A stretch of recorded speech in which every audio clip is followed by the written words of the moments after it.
आपल्या देशाचे आणि काँग्रेसचे नेते आणि देशाचे विरोधी पक्ष नेते आदरणीय राहुल गांधीजींनी सातत्यानं निवडणूक आयोगावर जे आरोप केले होते की त्यांनी ह्या देशातील विविध इलेक्शनमध्ये मताची चोरी करून हे इलेक्शन जिंकलेले आहे, मग ते लोकसभेचे असेल महाराष्ट्राच्या विधानसभेचे असतील, यामध्ये बोगस वोटिंग टाकणे आणि जे विरोधकांचे मतं काटणे अशा प्रकारचा जो गोलसाडपणा करून या बेमानीनं ज्या निवडणुका जिंकल्या त्याविषयी त्यांनी सातत्यानं आवाज उठवला आणि त्यांचा आवाज उठवल्यामुळे ह्या देशात सगळ्यांच्या लक्षात आलं की भाजपनं बेमानीनं हे सगळे सत्तेत आलेले आणि आज त्याचंच प्रतीक म्हणून सुप्रीम कोर्टानं निर्णय दिला. जे वगळलेले बिहारमधील मतं ते त्याच्यात परत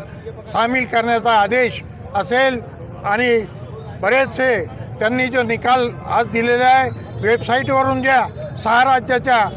त्यांनी याद्या गायब केल्या होत्या त्या परत अपलोड करण्याबद्दल त्यांनी निर्देश दिले. म्हणून हे आज सिद्ध झालेलं आहे की भाजपचे जी केंद्रातली असेल विविध राज्यातली सरकार असेल ही बेमानीची सरकार आहे, वोट चोरीच्या माध्यमातून आलेली आहे. म्हणून पूर्ण देशभर हे आंदोलन आज पूर्ण महाराष्ट्रात आज प्रत्येक ठिकाणी मशाल रॅली कॅन्डल रॅली ह्याच्या माध्यमातून आम्ही या भाजप सरकारचा निषेध करतो. हिंदी में बताइए.